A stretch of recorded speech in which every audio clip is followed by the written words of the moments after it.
Bonjour à toutes et à tous, merci d'être là. Nous sommes ravis de vous accueillir dans cet atrium de siège historique d'AXA que nous avons réintégré en décembre dernier. Donc nous sommes ici pour la conférence de presse de présentation des résultats annuels 2024 du groupe AXA. Dans le déroulé de la conférence de presse, Thomas Buberl vous dira les grands enseignements qu'il tire de cette année, puis Frédéric de Courtois tirera les chiffres sur les lignes de métier, les différentes lignes de métier. Nous aurons ensuite un focus sur la France avec Guillaume Bory. Et enfin, Alban de Maynel, le directeur de financier, rentrera dans le détail des chiffres financiers. Et maintenant, sans plus attendre, je passe la parole à Thomas Buberl, le directeur général du groupe AXA.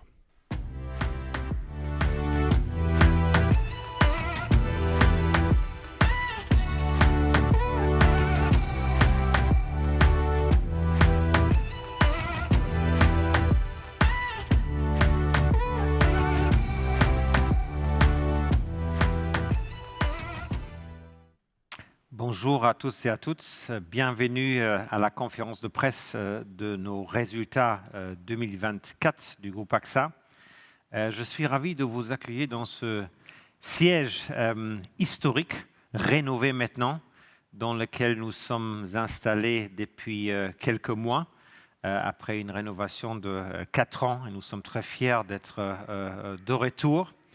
En introduction, je vais vous donner les principaux enseignements qu'on retient de 2024. Et bien sûr, après, Frédéric de Courtois, Guillaume Bory et Alban de Maynel vont présenter les détails de notre activité de l'année dernière. Bien sûr, après ces 4 exposés, nous sommes disponibles pour vos questions.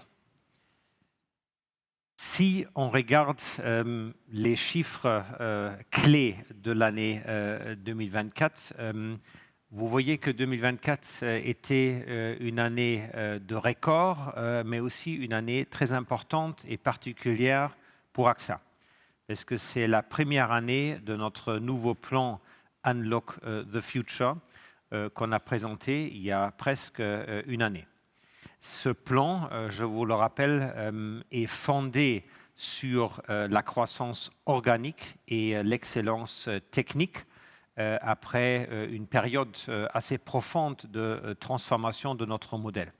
Et comme vous le voyez sur le transparent qui est affiché, cette année n'est pas uniquement une année d'une excellente performance, mais aussi une année de record parce qu'on n'a jamais eu chez AXA 110 milliards de chiffre d'affaires et un résultat de 8,1 milliards.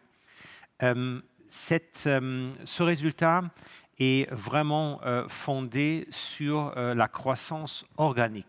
Ce n'était pas fait par des transactions de M&A, c'était vraiment fait par toutes les équipes et j'aimerais vraiment les remercier à ce point-là parce que c'est vraiment tous les mains ont contribué à créer cette bel ensemble de résultats.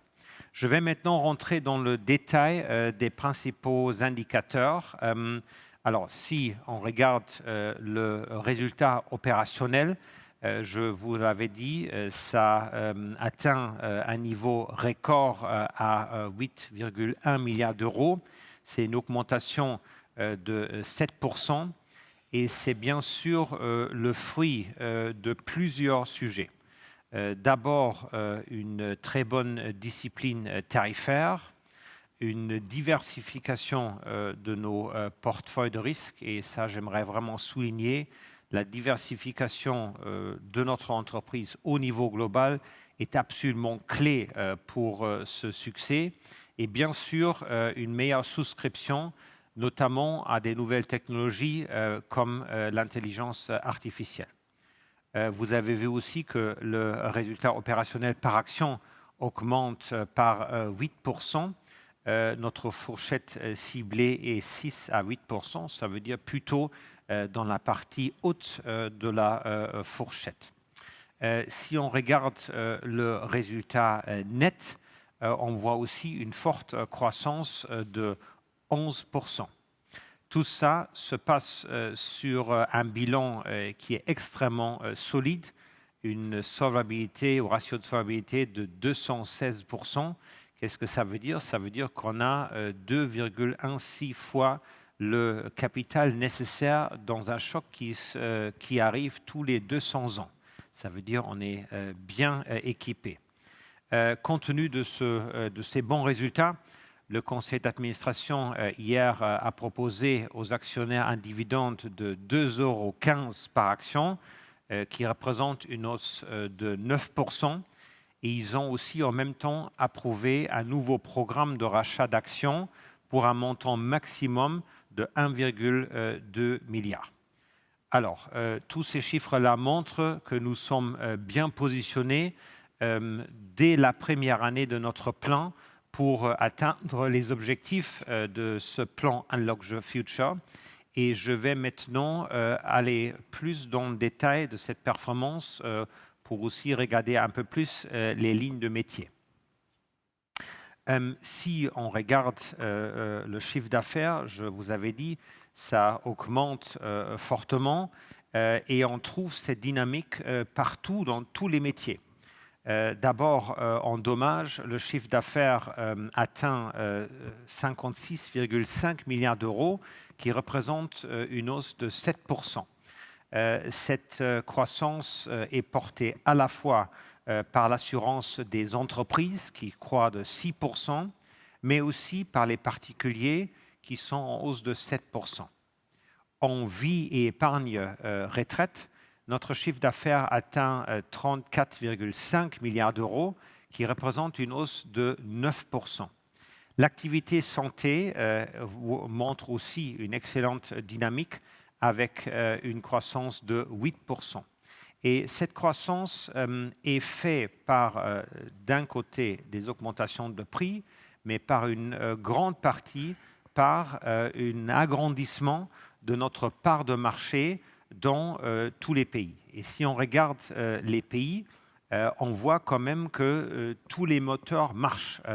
La France, on va en parler dans un instant, on a plus 7% de croissance, en Europe plus 6%, et dans les marchés émergents, ça veut dire Amérique latine, Afrique et l'Asie du Sud-Est, plus 15%. Ça veut dire vraiment chaque ligne de métier, chaque géographie marche bien. Et ces chiffres démontrent vraiment la pertinence de notre stratégie. Vous vous rappelez, on a significativement changé notre portefeuille, changé notre exposition et on réussit aujourd'hui à proposer à nos assurés les meilleures offres et aussi les meilleurs services qui sont vraiment adaptés à leur protection. Et nous sommes aujourd'hui vraiment focalisés sur les endroits où le besoin émerge et la croissance aussi émerge. Et c'est ça qui fait que notre résultat opérationnel depuis 2016 a très très bien performé et progressé.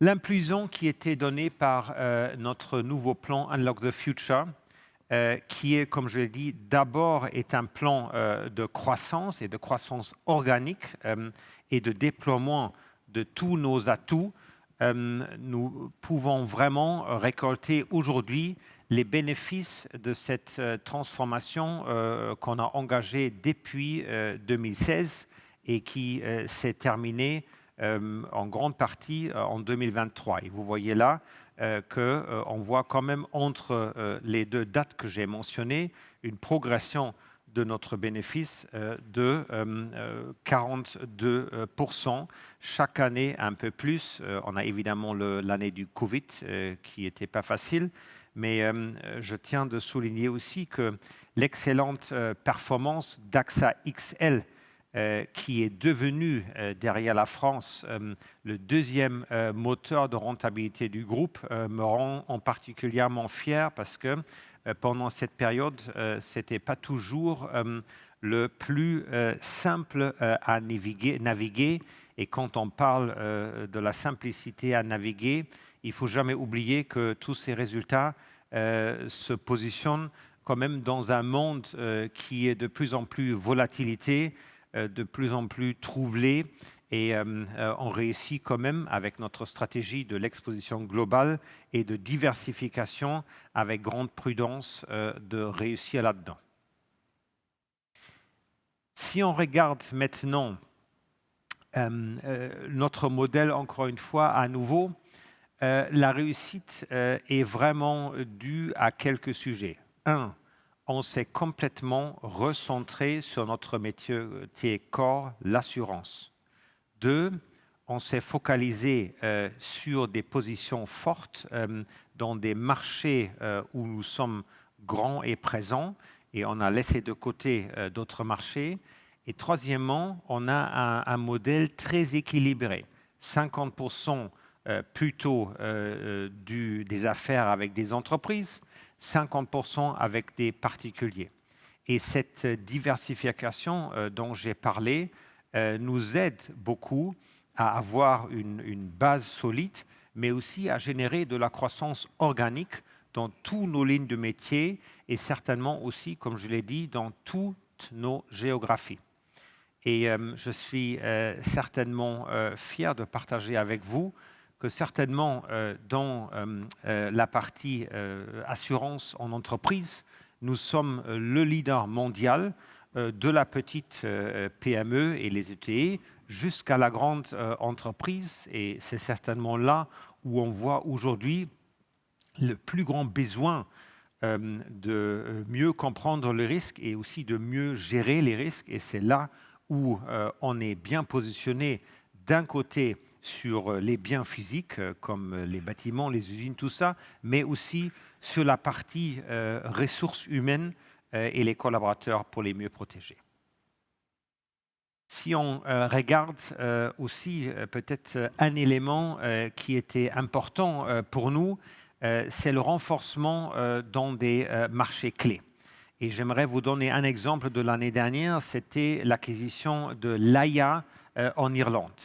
Là, on a vu que cette acquisition nous a permis de nous renforcer en Irlande, un marché qui est important pour nous, un marché, une acquisition qui nous a permis de vraiment entrer dans le marché de la santé, parce qu'avec 28% de part de marché, on a acheté le deuxième fournisseur le plus grand du marché et ça complète bien la gamme qu'on a déjà en Irlande avec un vecteur stratégique de la santé en Irlande. Cette intégration s'est très bien passée et on a vraiment aujourd'hui une entreprise en Irlande qui est mieux équipée et plus grande. Quand je regarde le troisième pilier de notre stratégie, et j'aimerais vraiment le souligner, dès le début d'AXA, la réussite économique était toujours balancée avec une responsabilité sociétale. Et on joue notre rôle pleinement comme acteur responsable dans les sociétés, d'un côté comme assureur, mais de l'autre côté aussi comme investisseur. Et qu'est-ce qu'on a vraiment fait en 2024? Parce que quand même, cette responsabilité sociétale est un pilier de notre stratégie. On a d'un côté touché aujourd'hui 17 millions des assurés dans la partie assurance inclusive, avec un objectif de 20 millions en 2026. Et deuxièmement, nos collaborateurs sont très engagés. On a 40% de nos collaborateurs qui sont des bénévoles dans nos associations que nous soutenons. Et moi, je trouve ça un très bel exemple de bon équilibre entre réussite économique et en même temps responsabilité dans la société. Et c'est la même chose aussi pour la transition climatique. On continue à investir dans la transition climatique, 7 milliards d'investissements en euros l'année dernière, 2 milliards de primes d'assurance liées à la transition, et on continue vraiment aussi de s'engager encore plus dans la partie de prévention. Par exemple, la garantie verte lancée par AXA France, que Guillaume a lancée, est un très grand succès. De la manière plus globale, cette année, ça va être une année très importante pour nous parce qu'on va fêter le 40e anniversaire de notre entreprise. Et je vous avais dit dès le début, AXA était une entreprise engagée autour des collaborateurs engagés et toujours en équilibre des parties prenantes. Pour nous, c'est important de voir ça du point de vue client en ce qui concerne d'un côté les indemnités, de l'autre côté les investissements dans l'économie, mais aussi avec les collaborateurs quand on parle sur la question des salaires, mais aussi quand on parle sur la question de l'engagement des collaborateurs et de leur satisfaction. Et bien sûr, on est très fiers que 30% de nos collaborateurs sont aussi des actionnaires chez nous. Alors, pour conclure, je voudrais revenir sur les points stratégiques et les indicateurs clés de notre plan Unlock the Future. Et vous connaissez, j'imagine, bien ce slide maintenant. Ça résume ce plan qu'on a lancé il y a un an. Maintenant, on a terminé la première année. Et comme je vous avais dit, l'excellent résultat de 2024 est certainement un bon précurseur qu'on va bien aussi terminer les dernières 2 années de ce plan parce que le groupe est extrêmement solide, très solide financièrement. Notre équilibre que je vous avais montré entre 50% avec les particuliers, 50% avec les entreprises, la diversification et en particulier le grand professionnalisme et l'engagement de nos collaborateurs. Et j'aimerais encore une fois utiliser l'opportunité pour saluer leur engagement et pour les remercier parce qu'encore une fois, cette belle réussite, cette réussite record est le fruit d'une belle collaboration, d'une grande énergie pour notre entreprise et pour notre métier. Et c'est formidable de voir comment on progresse tous ensemble avec notre belle entreprise AXA. Je passe maintenant la parole à Frédéric de Courtois qui va vous présenter en détail cette belle performance. Merci. Bonjour, donc chiffre d'affaires et résultats records pour AXA et je vais essayer de vous l'expliquer au travers des résultats des différentes lignes d'activité. Donc première ligne d'activité, l'assurance dommage. Alors l'assurance dommage pour AXA, c'est la moitié de notre chiffre d'affaires. Si vous regardez les chiffres à droite, on peut dire que au sein de l'assurance dommage, on a 2/3 d'assurance des entreprises, 1/3 XL, donc assurance des grandes entreprises, 1/3 PME et ETI, essentiellement en Europe. Et donc le dernier tiers, c'est l'assurance des particuliers. Donc 2/3 entreprises, 1/3 assurance des particuliers. Alors un certain nombre de nos concurrents classent les PME au sein des particuliers ou du retail. Donc si on classait les PME au sein des particuliers ou du retail, le chiffre d'affaires serait 30 milliards pour particuliers et retail. Et donc on aurait à peu près moitié grandes entreprises et ETI et moitié particuliers et SMI. J'espère ne pas vous avoir perdu. Belle croissance, comme l'a dit Thomas, vous voyez 7% de croissance du chiffre d'affaires. Ce qui est important, c'est que cette croissance, c'est à la fois une croissance de portefeuille et une croissance des prix. Donc on a gagné des parts de marché et on a gagné des affaires et les prix ont également augmenté. Ce qui nous fait plaisir, c'est la grande satisfaction de nos clients dans l'ensemble de nos marchés. C'est quelque chose que nous mesurons chaque année. Et d'ailleurs, le management est en partie payé sur cet indicateur. Et vous voyez que les résultats sont satisfaisants. Un point que nous vous avions signalé au moment du lancement du plan, était que nous avons comme objectif de faire croître nos réseaux de distribution physiques, d'avoir plus d'agents, plus de distributeurs salariés. Et vous voyez qu'on le fait, alors là on vous donne le chiffre pour la France, avec une croissance assez significative, ce qui n'est pas incompatible d'ailleurs avec la croissance d'autres réseaux, dont notamment d'ailleurs l'assurance directe. Dernier point sur cette page, en assurance des particuliers, vous voyez que dans un certain nombre de marchés importants pour nous, on a gagné beaucoup d'affaires.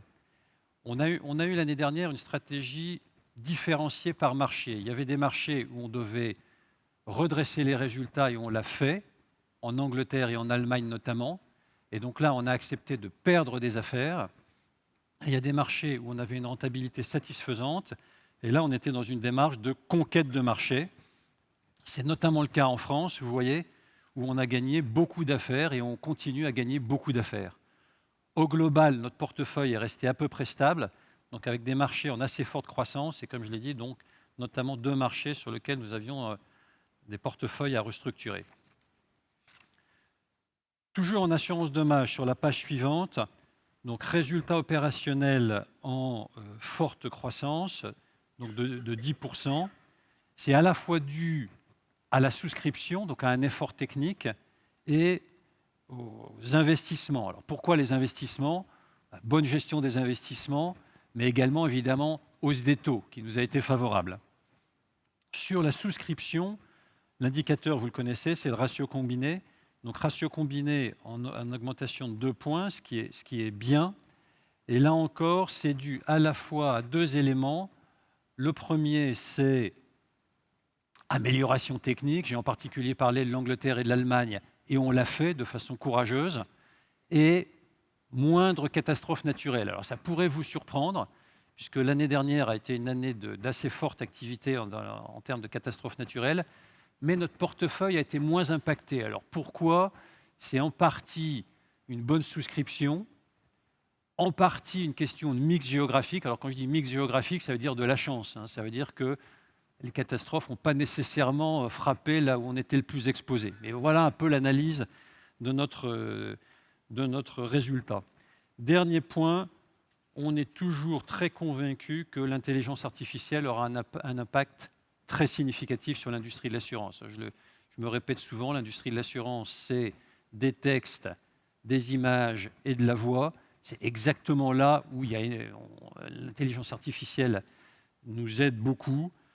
Et donc, on est toujours très moteur sur ce sujet de l'intelligence artificielle. Assurance vie et santé. Alors, l'assurance vie et santé, c'est l'autre moitié du groupe. Je vous ai dit que l'assurance dommage, c'était la première moitié. L'assurance vie et santé, c'est l'autre moitié du groupe. À l'intérieur de l'assurance vie et santé, grosso modo, vie 2 tiers et santé 1 tiers. Grosso modo. Vous voyez qu'également en assurance vie et en assurance santé, bonne croissance. J'insisterai en particulier sur la bonne croissance en assurance vie. En assurance vie, on a un momentum positif. Je vous avais dit l'année dernière que c'est un métier stratégique pour nous. Donc momentum positif sur le chiffre d'affaires et également moindre rachat. Vous savez que le sujet des 2 dernières années, ça a été les rachats. Alors pourquoi moindre rachat? Un des grands éléments, ça a été la baisse des taux courts, c'est-à-dire des produits livrés à, produits bancaires moins attractifs. Et donc, on a vu les rachats s'améliorer tout au long de l'année 2024. En plus de la bonne performance en assurance vie, j'insisterai sur la performance en employé bénéfice. Vous savez que l'employé bénéfice, c'est l'assurance des employés des entreprises, donc essentiellement prévoyance et santé, un peu de retraite aussi. C'est pour nous une activité très importante. Vous voyez que ça représente 10% du groupe. C'est une activité en forte croissance. Dans un monde post-Covid, les entreprises ont plus de mal à attirer des talents, elles veulent offrir plus de garanties à leurs employés. Les employés demandent plus de garanties en termes de santé et prévoyance. Donc, ça explique cette forte croissance de 11% de l'employé bénéfice. Les résultats en vie et santé sur la page d'après sont également en croissance de 4%, donc ce qui est en ligne avec nos objectifs. Sur cette activité, on la présente aux investisseurs en disant qu'on a à la fois une activité vie et santé avec des produits à court terme, d'une part. Donc les produits à court terme, c'est la santé à court terme, la prévoyance, et une activité à long terme qui est plutôt l'épargne, pour faire simple. Donc très bonne performance de l'activité vie et santé à court terme, tirée notamment par le fort redressement du résultat au Royaume-Uni. Vous vous souvenez que l'année dernière, on avait souffert des difficultés du NHS et notre résultat avait pâti de ces difficultés. On l'a redressé.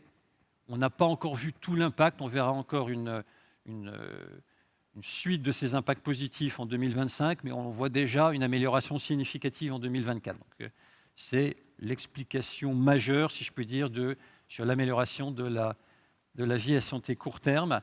Sur la vie et santé long terme, donc essentiellement l'épargne, on est très positif sur les perspectives. Je vous l'ai dit qu'on avait un chiffre d'affaires en forte croissance en assurance vie et en particulier en épargne. On pense que l'épargne et la retraite ont un gros potentiel, gros succès du plan d'épargne retraite en France notamment. Donc c'est une activité qui est stratégique pour nous et qu'on va continuer à pousser.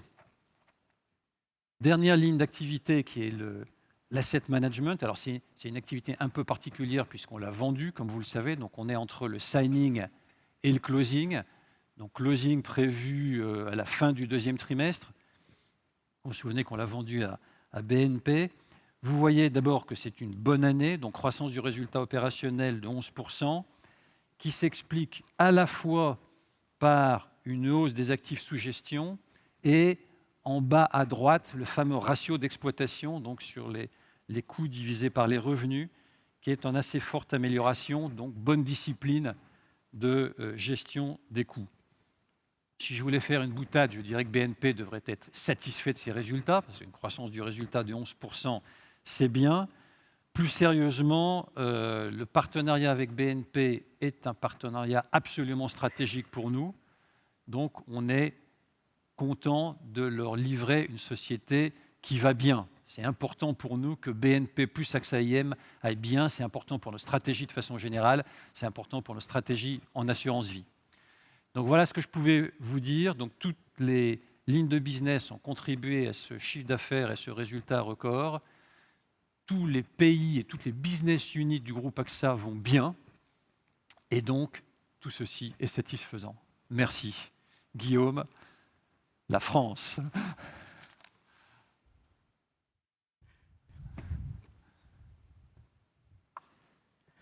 Bonjour à toutes et à tous, je suis très heureux de vous présenter les résultats d'AXA France pour l'année 2024, une année que nous avions placée sous le signe d'une part de la croissance et de la conquête, et vous verrez que ça a été le cas dans l'ensemble de nos activités, et d'autre part de l'action et de l'engagement pour continuer à élargir l'universalité de notre couverture et donc répondre aux nouveaux besoins de protection des Français face aux grands défis de notre époque, le changement climatique, l'inclusion sociale et les questions d'accès à l'assurance.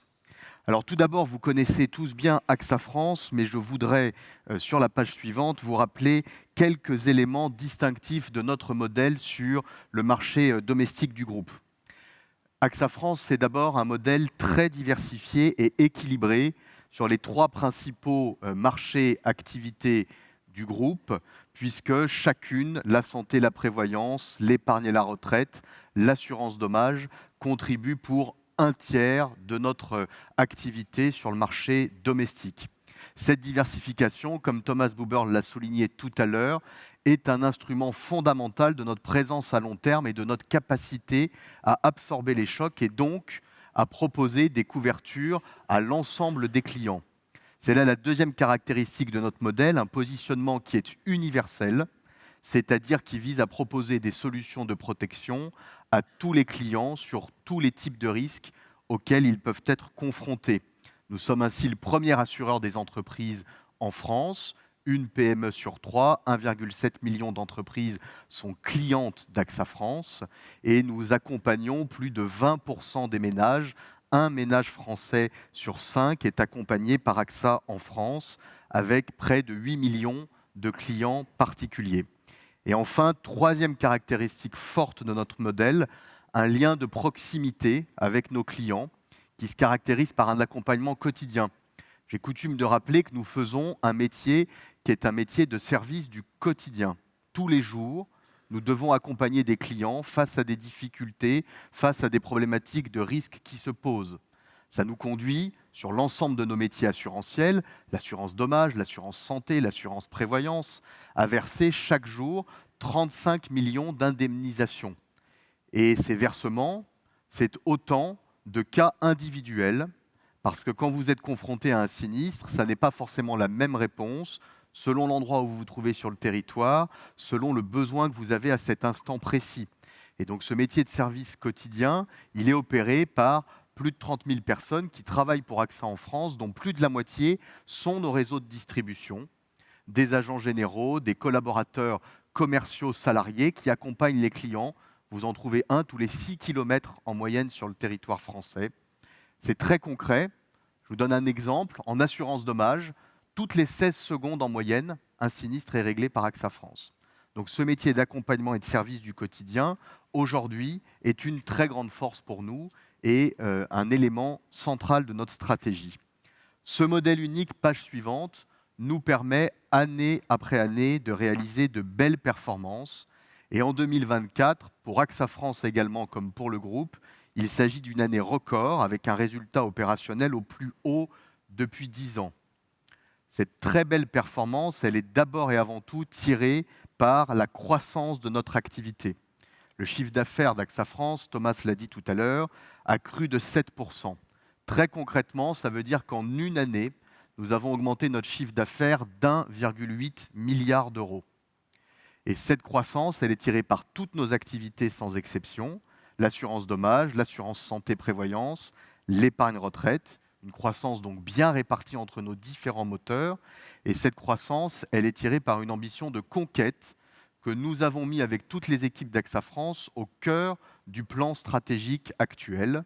Cette ambition de conquête, vous la voyez très concrètement, Frédéric l'a dit, 250 nouveaux distributeurs en plus dans nos réseaux de distribution, sur le terrain, pour être au quotidien au service de nos clients.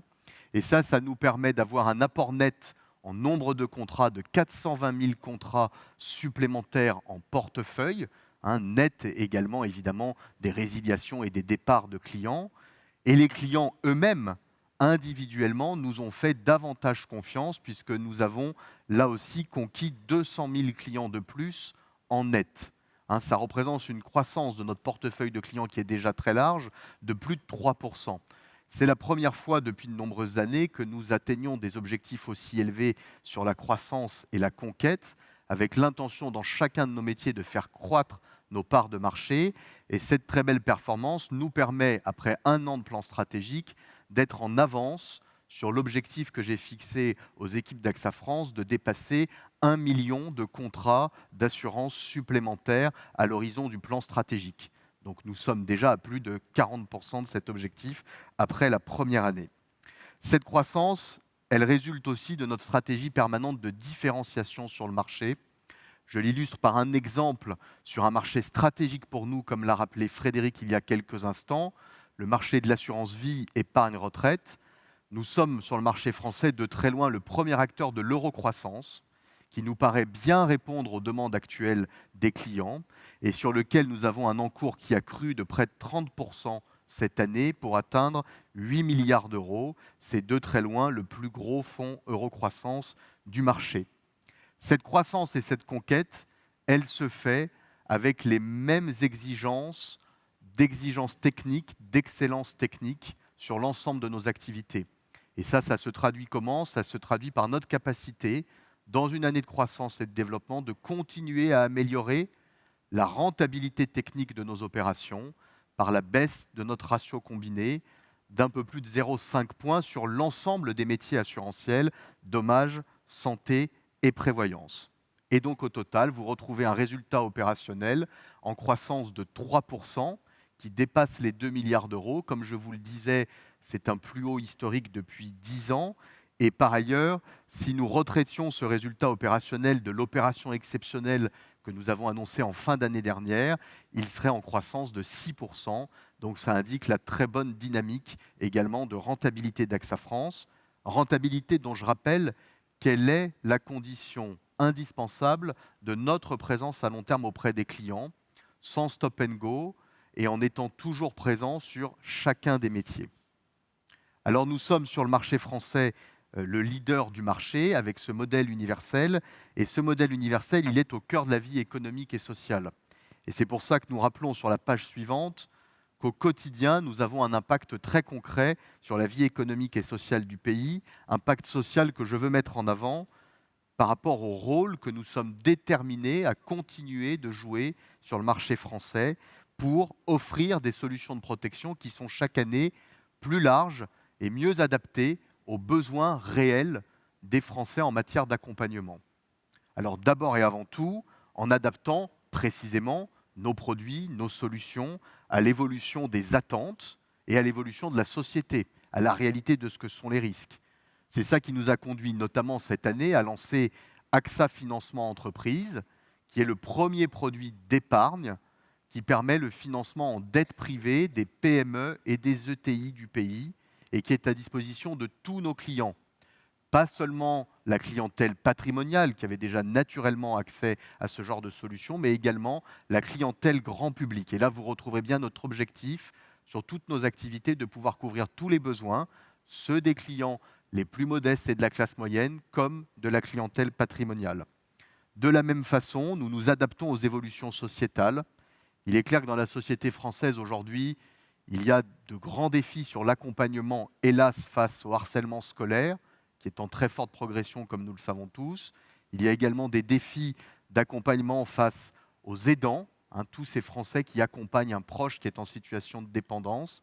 Et face à ça, nous avons lancé de nouvelles garanties dans nos contrats pour mieux accompagner les familles qui sont confrontées à ces problématiques, soit de harcèlement scolaire, soit d'aidance, et les accompagner à la fois financièrement, mais aussi un accompagnement psychologique et juridique grâce à l'ensemble de nos activités. Tout ça nous a permis de faire progresser la satisfaction client. Nous sommes maintenant dans le top 2 du marché sur nos métiers de santé, de dommages et d'épargne, et nous sommes déterminés à poursuivre dans cette direction. Deuxième très grand pilier, deuxième très grand secteur où nous œuvrons pour nous rapprocher des attentes de la société française, évidemment l'accompagnement face au changement climatique. Et là, nous marchons aussi sur nos deux jambes, de nouvelles solutions de prévention. Je pense notamment à ce que nous faisons pour aider les plus petites communes du pays à se doter d'un plan communal de sauvegarde avec AXA Prévention. Et nous avons accompagné beaucoup plus de communes cette année dans cette perspective. Je pense aussi à ce que nous faisons après un sinistre climatique, à la fois en élargissant notre dispositif d'accompagnement qui s'appelle Climagir et que nous activons à chaque fois que malheureusement un événement climatique risque de se produire, comme nous l'avons fait dès hier soir pour l'annonce du cyclone à La Réunion ce soir, mais également à ce que nous pouvons faire pour aider les clients à réparer dans de meilleures conditions, plus respectueuses de l'environnement. C'est l'élargissement de la garantie verte auquel Thomas Buberl faisait référence tout à l'heure. Et enfin, troisième très grand sujet, l'inclusion, l'accès à l'assurance. En bref, garantir que tous les Français, quels que soient leurs revenus, soient en mesure de s'assurer face à leurs besoins. Et c'est pour ça que dans la droite ligne des axes stratégiques que Thomas rappelait tout à l'heure, nous avons en 2024 élargi notre offre inclusive, à la fois à travers Direct Assurance et les agents généraux d'AXA France, en lançant de nouvelles solutions, notamment pour les auto-entrepreneurs et pour mieux adapter notre produit d'assurance automobile, qui est le premier besoin d'assurance du quotidien sur le marché, aux problématiques spécifiques des ménages les plus modestes. Donc vous voyez, une année pour AXA France en 2024 qui a été une belle année à la fois de conquête, de performance et d'engagement, ce qui confirme notre ferme intention de tenir ce cap pour l'année 2025 également. Merci beaucoup de votre attention et je laisse la parole à Alban pour la performance financière.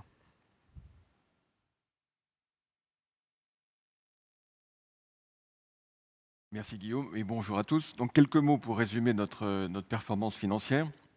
Donc sur la slide suivante, vous verrez donc, je reprends les chiffres que Frédéric a pu vous donner, la croissance de nos résultats en assurance dommages de 10%, en vie et santé de 4%, en gestion d'actifs de 11%.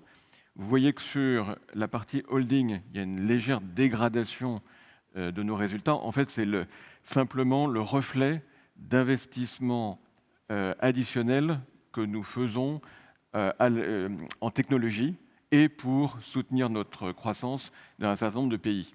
Donc quand on fait la somme de tout ça, nous arrivons à un résultat opérationnel de 8,1 milliards, en hausse de 7%, à un niveau record. Donc c'est une très belle rentabilité que nous montrons là. Un mot sur le résultat net, qui lui est à 7,9 milliards en hausse de 11%. La différence entre résultat opérationnel et résultat net, c'est principalement deux choses. D'une part, les plus-values que nous réalisons, notamment sur l'immobilier, et d'autre part, des amortissements d'actifs incorporels. Donc très belle performance au global. Comment est-ce que ça se traduit pour nos actionnaires? Donc le point important, c'est que dans notre politique de gestion du capital et de nos résultats, nous voulons atteindre un équilibre entre ce que nous redistribuons à nos actionnaires et ce que nous gardons pour financer notre croissance. Et vous avez vu qu'on a une très forte croissance, donc il nous faut du capital pour la financer. Donc nous gardons 25% de nos résultats pour financer cette croissance. Et c'est très important. Et le reste, soit 75%, nous le rendons à nos actionnaires, 60% sous forme de dividendes, 15% sous forme de rachat d'actions. D'où le dividende de 2,15 € qui a été mentionné plus tôt, ce qui nous fait une croissance de notre dividende de 9%, et d'où aussi le rachat d'actions que nous allons opérer en 2025 pour 1,2 milliard. En plus de ce rachat d'actions qui reflète encore une fois les résultats du groupe, comme Frédéric l'a mentionné, nous sommes en train de vendre AXA IM, et ça sera donc sans doute closé à la fin du deuxième trimestre. Et là encore, nous allons rendre la très grande majorité du produit de cette vente via un rachat d'actions auprès de nos actionnaires. Là, c'est simplement le fait que il n'y a pas de raison qu'AXA garde cet argent. Nous avons vendu une activité, nous rendons l'argent aux actionnaires, donc pour 3,8 milliards. Et enfin, un dernier mot sur la solvabilité. Donc la solvabilité s'inscrit à un niveau toujours extrêmement élevé, de 216%. Il y a plusieurs choses à retenir dans la partie basse de cette diapositive. Première chose, nous générons 28 points de solvabilité tous les ans, donc entre 25 et 30 points, net, encore une fois, des besoins de fonds propres liés à la croissance de notre résultat. C'est ça qui nous permet de continuer à croître, c'est le fait que nous générons cette solvabilité. Comme je l'ai dit, nous en rendons une partie à nos actionnaires, donc ça fait moins 22 points, le reste nous le gardons pour financer notre croissance. Et donc nous sommes dans une dynamique positive de création de solvabilité chaque année. Et le dernier point à citer sur cette slide, c'est le fait que, en raison de l'écartement des spreads, désolé, on rentre un peu dans la technique de solvabilité 2, en raison de l'écartement des spreads des obligations d'État, la solvabilité a baissé de 13 points. Aucun motif d'inquiétude, parce que nous récupérerons ces 13 points progressivement au fur et à mesure que les obligations viendront à maturité. Donc ce qu'il faut retenir, c'est le niveau extrêmement élevé de solvabilité et le fait que nous générons, encore une fois, 28 points avec notre activité. Je laisse maintenant Thomas conclure.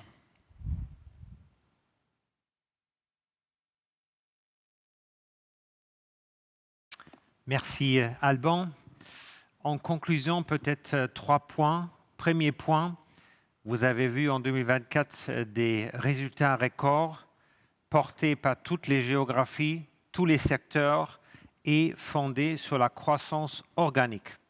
C'est un plan d'accélération et de conquête, comme Frédéric l'a mentionné. Deuxièmement, vous voyez une dynamique de notre modèle suite à une grande transformation de notre modèle qui porte maintenant ses fruits. Et troisièmement, la responsabilité. Le succès économique doit être balancé avec la responsabilité sociétale. Une entreprise assurantielle est au service de la société et on essaie de vraiment faire les deux et balancer les deux. Et tout ça dans une année très importante pour nous, notre 40e anniversaire d'AXA. Et nous sommes, comme jamais, plus déterminés à nous investir dans les défis pour nos assureurs avec nos collaborateurs et nos agents qui ont fait un remarquable travail l'année dernière et on compte certainement sur eux pour les prochaines 2 années de ce grand plan stratégique. Merci et on passe maintenant à vos questions.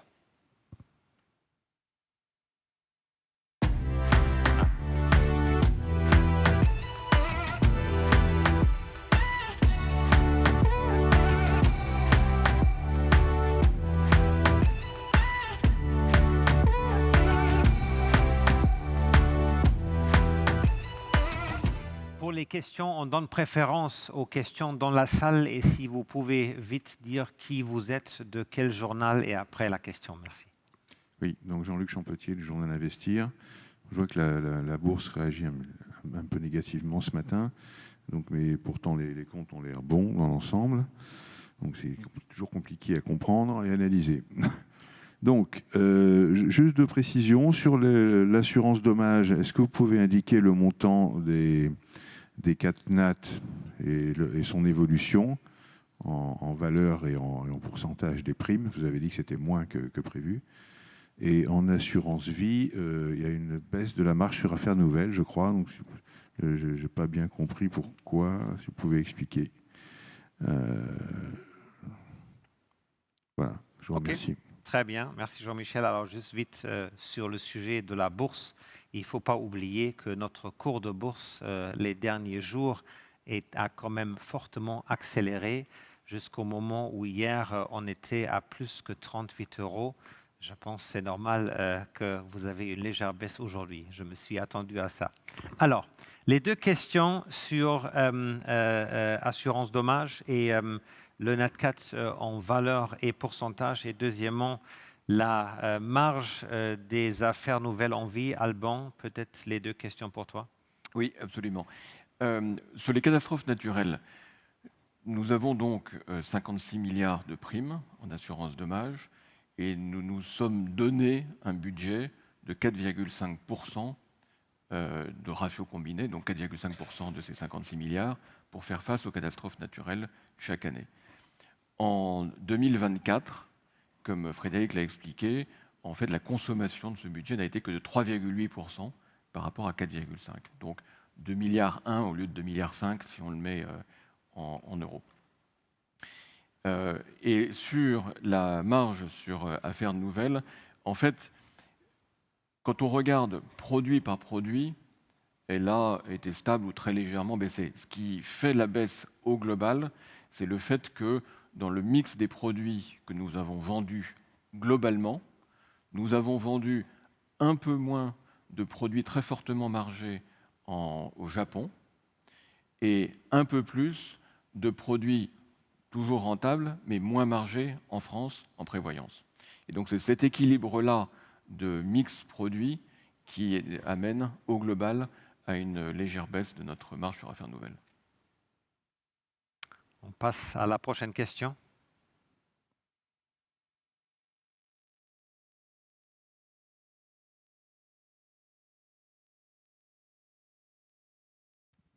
Oui, bonjour, Éric Benamou de la Tribune. J'aurais 3 questions.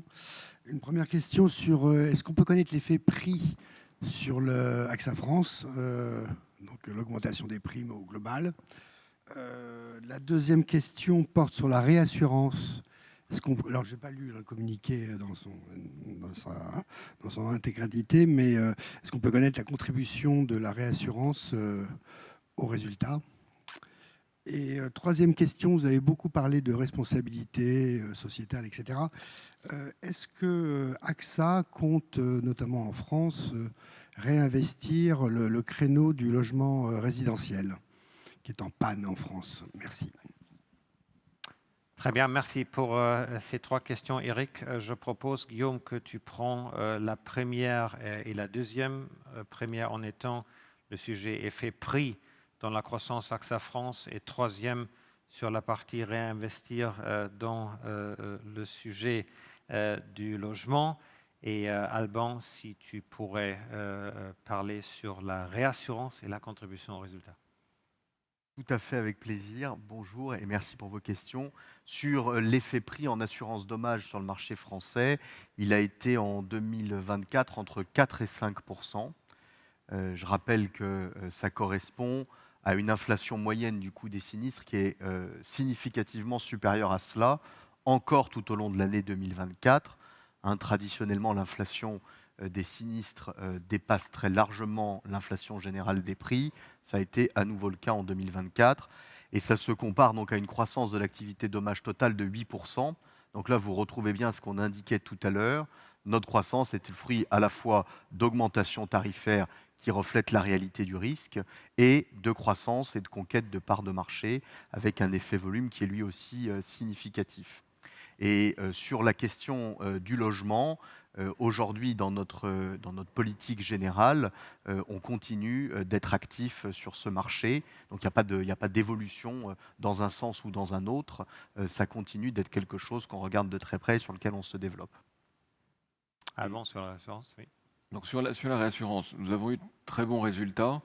Le ratio combiné était aux alentours de 79% et le résultat opérationnel de notre activité de réassurance était d'environ 500 millions d'euros.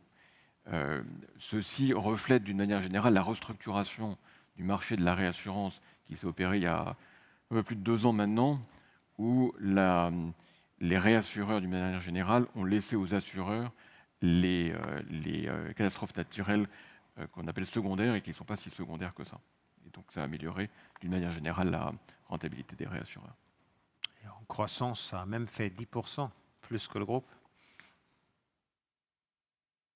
Prochaine question.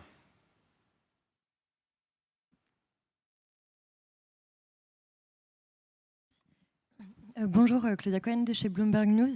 2 questions. La première sur l'intelligence artificielle. Est-ce que vous pouvez, parce que j'ai vu la slide avec un chiffre d'investissement par an, est-ce que vous pouvez nous expliquer en fait l'évolution de ces investissements et notamment avec on va dire le fait que l'IA se perfectionne.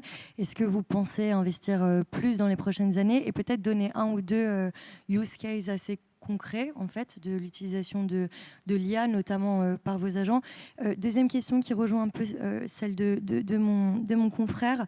Vous avez beaucoup évoqué évidemment les risques autour des catastrophes naturelles. Sur les risques, on va dire, d'érosion naturelle des appartements, des biens, on en parle beaucoup en France. Est-ce que vous voyez ce risque également dans d'autres pays? Et est-ce que vous estimez ça comme une menace, entre guillemets, pour vos expositions hors de France? Merci. Parce que Frédéric de Courtois a beaucoup parlé de l'intelligence artificielle. Il a raison de parler avec beaucoup d'énergie là-dessus. Peut-être toi, tu peux évoquer cette question sur l'évolution et aussi donner un de use cases. Et moi, je vais prendre la question sur les catastrophes naturelles et les appartements et l'érosion. Alors, comme je vous l'ai dit, l'intelligence artificielle, on pense que ça va avoir un impact positif et très fort sur l'assurance. Alors, dans quel domaine? Plusieurs domaines. D'abord, la souscription et le pricing. Deuxième domaine, la gestion des sinistres. Troisième domaine, la productivité des opérations, back-office au sens large. Et dernier domaine, l'expérience client. Alors, quelques exemples. Par exemple, une chose qu'on développe beaucoup, c'est l'analyse d'images quand on fait de la souscription. C'est-à-dire qu'on utilise de plus en plus d'images satellites et d'images d'avions pour souscrire. Une des grandes difficultés d'un assureur, c'est qu'on arrive, comme AXA, c'est qu'on n'arrive pas à visiter tous les sites qu'on souscrit. On en a trop. Et donc, avec cette analyse d'images et l'aide de l'intelligence artificielle qui analyse cette image et qui permet de mieux comprendre les risques, on arrive à faire 80% de ce qu'on pourrait faire si on visitait le site. Donc ça, c'est un premier exemple. Un deuxième exemple, c'est dans le règlement de sinistre. On a 2 cas chez nous. On a les cas de sinistres simples où, de plus en plus, on peut avoir l'entièreté du processus sinistre qui est automatisé. Donc il n'y a plus d'intervention humaine. Le client envoie une image, l'image est analysée, l'intelligence artificielle décide du montant de l'indemnisation et le client est rapidement remboursé. Pour les sinistres, il y a un deuxième cas d'usage qui est que pour les sinistres complexes, là évidemment il faut une intervention humaine, pour les sinistres, par exemple les sinistres d'entreprise, et on a développé des applications qui font que le régleur de sinistre a immédiatement à sa disposition toutes les infos dont il a besoin pour régler ces sinistres. Ça peut être des cas similaires qu'il y a eu dans l'histoire, ça peut être toute l'histoire du client, ça peut être... et donc, un gain de productivité énorme pour lui. Dernier élément, pour ce qui est de ce que j'appelle la productivité, et donc qui mène à une réduction des coûts. On a beaucoup d'applications en termes d'automatisation. Alors c'est vrai dans les fonctions business, entre guillemets, de back-office, mais c'est également vrai dans les fonctions support, dans les fonctions financières, etc., où on automatise des process qui avant nous demandaient des tâches manuelles. Donc il y a vraiment énormément de choses qu'on peut faire. Sur votre question des catastrophes naturelles, alors il est malheureusement évident que les événements climatiques se produisent de plus en plus, notamment aussi, c'est ce que l'assureur s'appelle dans les périls secondaires, les érosions, les feux, la sécheresse, les inondations. On constate certainement une forte augmentation de la fréquence et partout dans le monde. Les très grands événements, donc les ouragans, tout ça, là, on a quand même vu une certaine régularité du point de vue fréquence et trajet, mais c'est ces périls secondaires qui créent le problème aujourd'hui. Pour un assureur et aussi pour les assurés, c'est bien évidemment très inquiétant parce que le péril augmente, les sinistres augmentent. Néanmoins, il faut quand même voir qu'est-ce qu'on peut faire pour continuer l'assurabilité de ce péril des catastrophes naturelles.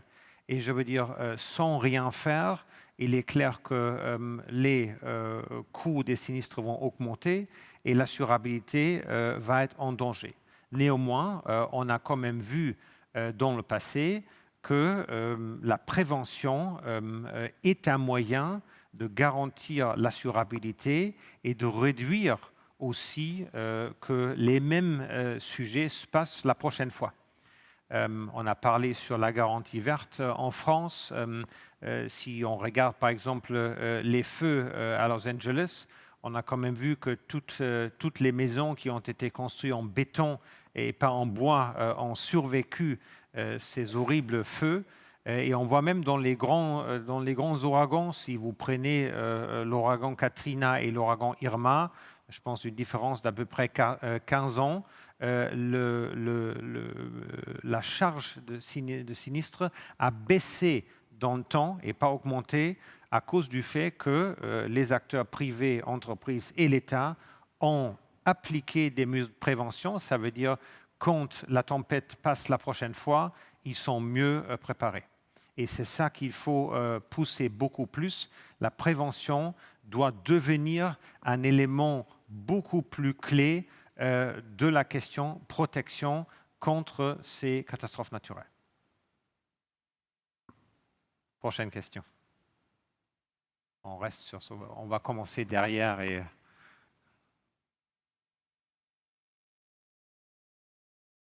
Bonjour Guillaume, Clément de News Asset Pro. J'ai deux questions. Une première peut-être une précision sur le périmètre de cession d'AXA IM à BNP. Je me demandais comment ça allait se passer pour les joint ventures asiatiques. Ma deuxième question concerne une autre activité, enfin une activité vous concernez qui est celle de la gestion privée. Pour le coup, comment elle s'inscrit dans votre stratégie de développement, celle-ci. Merci. Alors, Frédéric, est-ce que tu peux répondre à la première et la deuxième question sur la question des joint ventures et comment ça se passe avec BNP et la gestion privée au sens large du groupe AXA? Je vais commencer sur la gestion privée, Guillaume complétera. Alors, les joint ventures en Asie font partie du périmètre de cession. Réponse simple, on en a dans un certain nombre de pays, notamment en Corée. Donc, on cède toutes nos activités d'asset management, qu'elles soient détenues à 100% ou qu'elles soient en joint venture. Sur la gestion privée pour nous, c'est une activité importante en France. Donc, le principe de la gestion privée, vous savez que c'est souvent des clients, des entrepreneurs qui ont cédé leur entreprise, etc., qui ont des investissements à faire, qui connaissent leur agent, et l'agent se met en contact avec la gestion privée pour apporter le meilleur conseil à ce client. Et ça reste une activité core pour AXA France, ça reste une activité essentiellement d'assurance. On peut également offrir d'autres solutions que l'assurance, mais dans tous les cas, c'est une activité qui reste absolument core pour nous. Ça ne fait pas partie du périmètre de cession à BNP, même si, bien sûr, derrière, BNP fournira des solutions d'asset management pour ses clients. Guillaume, j'ai tout dit. Absolument. Merci. C'est le cas en France et ailleurs dans le monde. On continue à développer ce métier. Alors bien sûr, c'est le plus fort en France, mais la Belgique, Hong Kong et autres parties du monde où vous avez ce besoin de nos clients. On va juste à côté.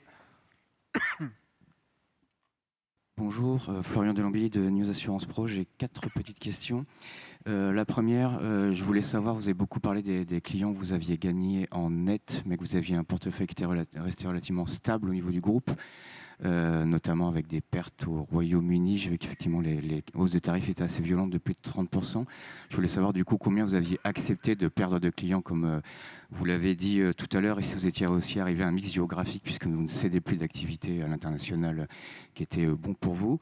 Deuxième question, j'ai bon espoir, vous me disiez oui et un non, et avec un non. Est-ce que vous avez des projets d'acquisition, parce qu'on a beaucoup parlé de cession.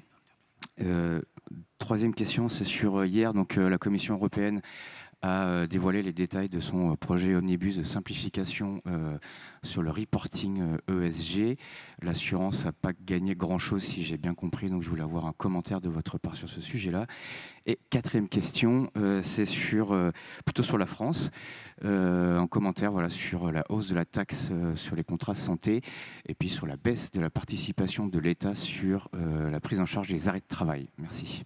Est-ce que vous l'avez chiffré? Merci. Alors, 4 questions intéressantes. Frédéric, peut-être tu prends la première question sur les gains et les pertes en clients.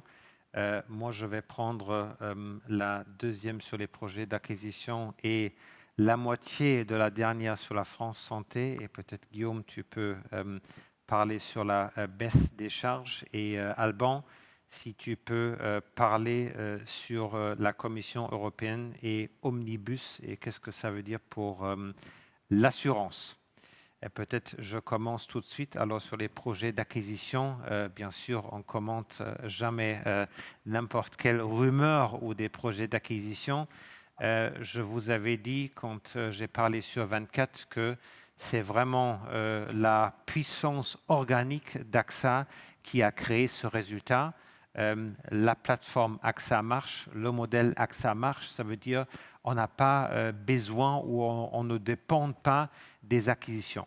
Néanmoins, on regarde toujours s'il y a des bonnes opportunités, mais si je vous raconte mon emploi du temps, je ne passe pas 24 heures par jour sur des acquisitions. Sur la partie santé en France, Alors d'abord, c'est une idée qui est dans la discussion. Ce n'est pas encore une décision. Il faut savoir que l'assurance santé est quand même un élément sensible au niveau France. Et ce n'est pas la première fois qu'on a eu cette discussion d'une taxe santé. Je vous rappelle, post-Covid, ce sujet était déjà en place à l'époque, je veux dire, mis en place avec une grande responsabilité du gouvernement de le limiter pendant 2 ans. Et j'espère aussi que dans ce cas-là, dans cette discussion-là, le gouvernement va appliquer son rôle responsable dans la décision de ce sujet. Première question, client. Clients gagnés et perdus. D'abord, gagner des clients et perdre des clients, ça fait partie de la vie d'un assureur. Là, c'est un peu plus marqué que les autres années, puisqu'on a vraiment un focus diversifié selon les pays, en fonction de la rentabilité de nos affaires dans les différents pays. Pour le faire simple, si je fais la somme des pays où on a gagné des clients, c'est grosso modo 900 000, et la somme des pays où on a perdu des clients, ça fait grosso modo 900 000. Alors, quelques commentaires supplémentaires. Vous avez vu qu'on a gagné des clients en France, très, très bonne dynamique commerciale. On a gagné des clients dans les pays émergents. Et vous savez que les pays émergents, pour nous, sont en forte croissance de 15%, et on n'arrête pas de gagner des clients dans ces pays émergents. On a gagné des clients en Italie, notamment, pas seulement, mais notamment parce qu'on a un bon partenariat avec Renault en Italie. Et on a gagné des clients en Suisse. Vous savez qu'on est l'assureur numéro 1 en Suisse. Donc rien de très extraordinaire sur ce sujet. On a perdu des clients, comme je vous l'ai dit, en Angleterre, parce qu'on a tapé assez fort pour redresser la rentabilité des affaires en Angleterre. Le chiffre d'affaires au total a augmenté en Angleterre, parce que les augmentations de tarifs ont été supérieures à la perte de clients, mais on a perdu pas mal de clients en Angleterre. On a perdu des clients en auto en Allemagne, parce qu'on a... C'était un sujet de marché.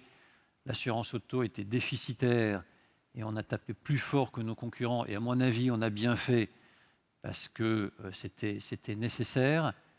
On a également perdu des clients en Espagne sur le réseau de distribution des courtiers parce qu'il fallait redresser la rentabilité sur ce segment. Voilà, donc la vie normale, mais un peu plus que d'habitude, si je puis dire. Alban, Commission européenne, Omnibus. Alors, nous, notre position est la suivante sur tout ce qui est sustainability et la CSRD. On trouve qu'on a fait le rapport CSRD, le premier, vous le verrez dans quelques semaines dans notre rapport annuel, et on trouve qu'en tant que tel, c'est un rapport qui est utile. Alors, il est assez lourd, et donc il faut quand même être une entreprise d'une certaine taille pour pouvoir le produire. Et donc le fait que des entreprises de plus petite échelle ou taille n'aient pas à le produire est une bonne chose. Maintenant, ce qu'on recommande aussi, c'est de faire une pause. La CSRD est bien. Maintenant, il était prévu normalement que des standards sectoriels soient développés. À ce stade-ci, ça ne nous semble pas utile d'aller dans cette direction immédiatement. Regardons d'abord ce qui est produit dans les rapports qui existent. Et puis, de la même façon, il y a la CS 3D qui devait venir aussi en application dans quelques années. Là encore, il serait utile de faire une pause, de se concentrer sur la CSRD et de voir ensuite les leçons qu'on peut en tirer. Guillaume, baisse des charges. Sur la baisse des charges en prévoyance, donc la situation, c'est que, comme vous le savez, le niveau d'intervention des régimes complémentaires devrait être abaissé, parce que nous n'avons pas encore le texte final là non plus, de 1,8 à 1,4 SMIC. Mais ensuite, comme toujours dans l'application de ces mesures qui sont la définition des frontières entre le régime qui relève de la sécurité sociale et le régime qui relève des assurances complémentaires, tout va être dans les détails sur l'articulation de cette mesure et son calendrier de mise en œuvre. Donc pour l'instant, je ne peux pas vous partager de chiffrage.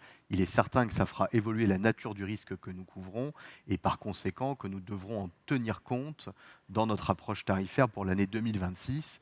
Pour l'année 2025, nous avons bien sûr déjà négocié les tarifs avec l'ensemble de nos clients.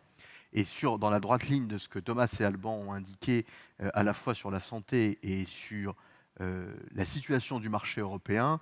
Je voudrais juste ajouter un complément qui me paraît toujours utile de rappeler.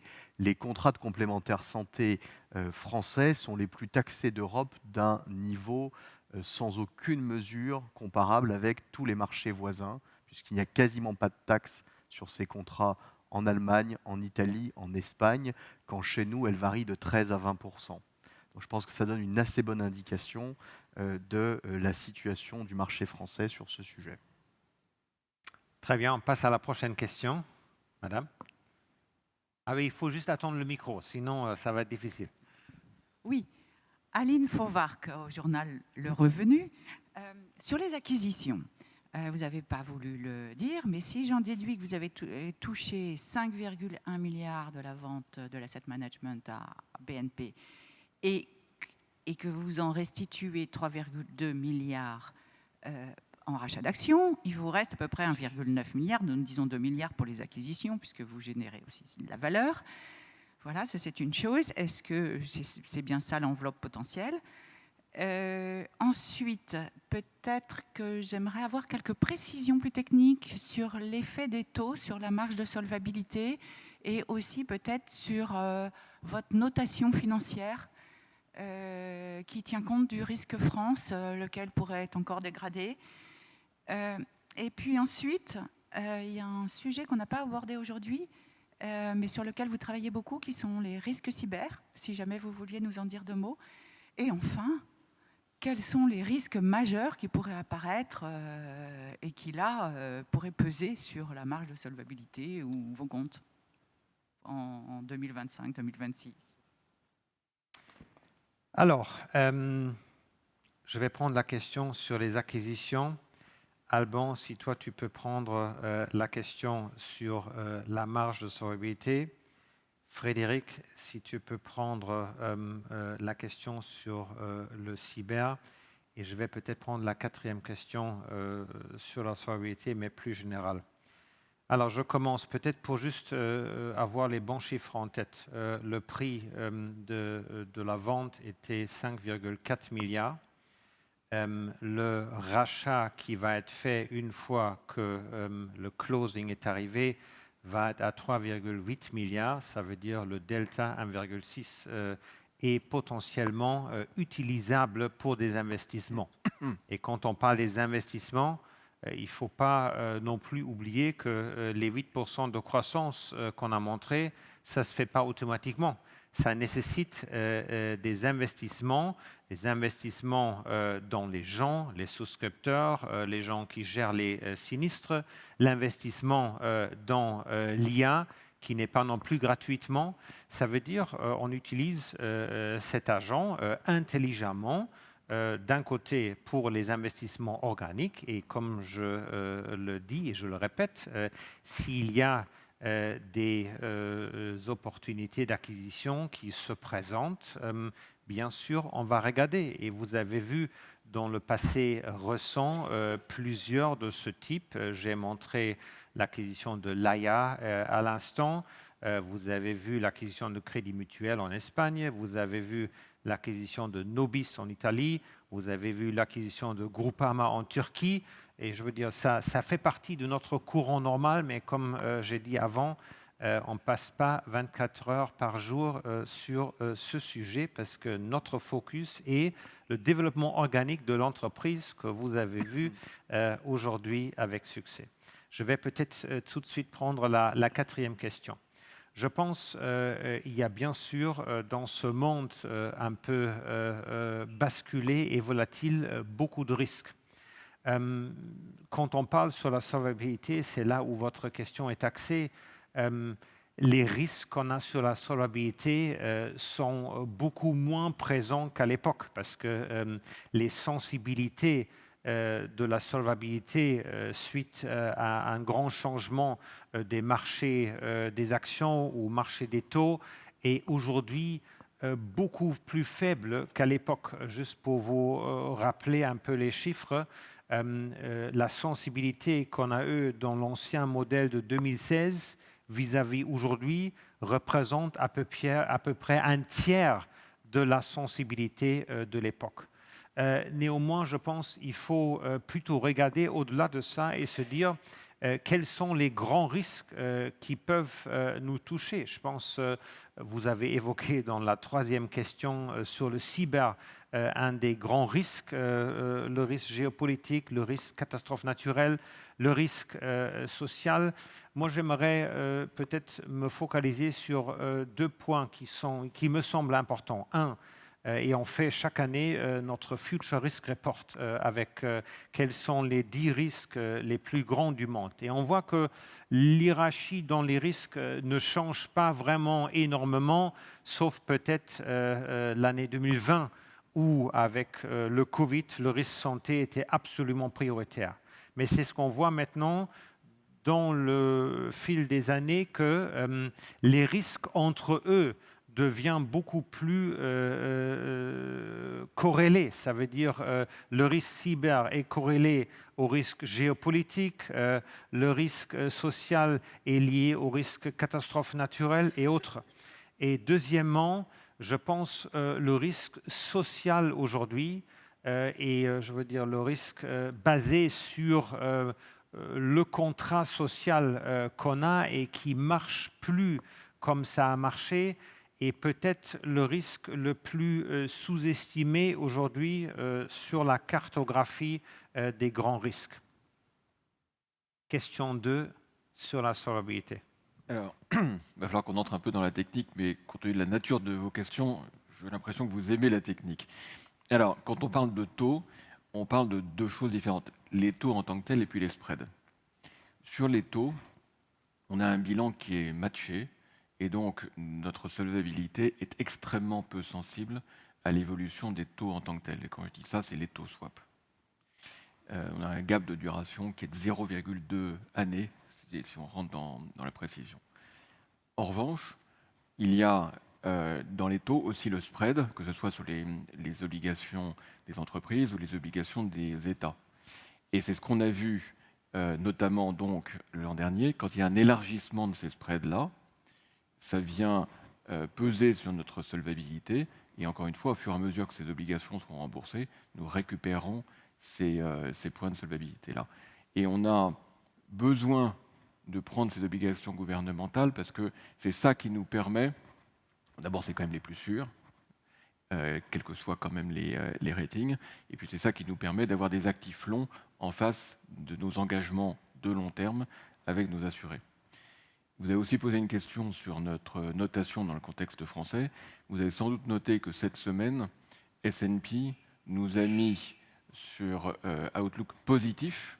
Donc nous sommes AA- et on est sur Outlook positif dans un contexte français. Et Moody's avait fait la même chose il y a quelques mois. Et ça vient reconnaître ce que Thomas a expliqué, c'est-à-dire la grande diversification de nos risques et le fait que nous ne sommes pas surexposés à n'importe lequel de ces risques. Frédéric, cyber. Sur le cyber, alors le cyber, ça va être un grand marché et c'est un marché qui n'a pas trouvé son équilibre. Alors quand je dis que ça n'a pas trouvé son équilibre, si je regarde l'évolution depuis quelques années, il y a 5 ou 6 ans, tout le monde perdait beaucoup d'argent sur le cyber. C'était notamment dû au ransomware, donc aux attaques avec l'objectif... Rançongiciel. Rançongiciel, merci Alban. Donc, vous m'avez compris. Et à la suite de ça, les entreprises ont fait plus de prévention, elles ont augmenté les prix et le marché est redevenu rentable. Et puis, depuis 18 mois, les prix ont de nouveau beaucoup baissé, donc le marché est moins rentable. En fait, ce marché n'a pas trouvé son équilibre entre l'offre et la demande. Il y a beaucoup de demandes, il n'y a pas assez d'offres. Si vous regardez, nous, notre activité cyber, on est un des grands acteurs cyber dans le monde, hein, dans les top 5. 90% de notre activité cyber, c'est AXA XL et c'est les États-Unis. C'est un marché qui est déjà assez développé aux États-Unis, moins développé en Europe, et c'est notamment lié aux efforts de prévention. Le risque cyber, s'il n'y a pas d'activité de prévention forte, n'est pas assurable. le risque cyber dans les PME en Europe est difficilement assurable parce que les PME n'ont pas assez investi en termes de prévention. Donc, ce sont des risques sur lesquels on a un sinistre par an. Donc, il n'y a même plus d'aléas. C'est-à-dire qu'on sait que tous les ans, on va avoir un sinistre. Donc, c'est ça le manque de maturité encore de ce marché. Par ailleurs, c'est un risque qui est potentiellement systémique et que les assureurs aiment tous les risques, sauf les risques systémiques. Les risques systémiques, c'est les risques qui touchent tout le monde. Et un risque systémique, par définition, c'est difficilement assurable. On n'a pas eu de sinistre systémique sur le cyber encore dans le monde, mais on voit bien que, étant donné l'interconnexion des réseaux, etc., on se demande toujours si c'est un risque systémique. Et les assureurs plaident pour la création de partenariats publics-privés. En France, mais pas seulement, en Europe de façon générale, et même aux États-Unis, ce qui rassurerait les assureurs et leur permettrait d'assurer le risque cyber sans devoir imaginer qu'il y aurait un sinistre systémique un jour. Donc la clé en termes d'équilibre offre-demande, qui encore une fois n'a pas été trouvée, c'est la prévention et des partenariats publics-privés. Merci Frédéric. Est-ce qu'il y a une dernière question au premier rang et après on va terminer? Oui, bonjour Mathieu Rosma, Reuters. J'avais juste une question concernant la couverture des catastrophes naturelles. Est-ce que, d'une manière générale, vous restez engagé pour couvrir ce type de catastrophe? Et puisque j'ai vu que, en ce qui concerne AXA RL, AXA XL vous avez diminué de 60% votre exposition sur les catastrophes naturelles. Merci. Merci Mathieu pour cette question. Alors, bien sûr, on va rester engagé dans les catastrophes naturelles parce que c'est un risque absolument clé à couvrir pour nos clients. Mais comme j'ai dit avant, dans une manière très diversifiée. Ça veut dire qu'il faut bien choisir ses expositions et c'est ce que j'ai dit avant, il faut essayer de beaucoup plus offrir et pousser l'angle de la prévention. Parce que si on veut que ce risque reste assurable et que les sinistres se réduisent dans la durée, il faut que la prévention prenne plus de place. Et prévention, ça veut dire quoi? Quand un sinistre s'est malheureusement produit, comment on peut faire une reconstruction sur une manière plus durable. Et deuxièmement, Frédéric vient de le dire, d'utiliser la technologie, notamment les photos et les images satellites, pour mieux comprendre qu'est-ce qui se passe et aussi pour mieux se préparer sur des tempêtes. Alors oui, ça reste dans l'offre clé, mais plus de prévention. Très bien. Je vous remercie pour votre attention, pour vos questions et je vous souhaite une belle journée avec beaucoup de soleil. Merci.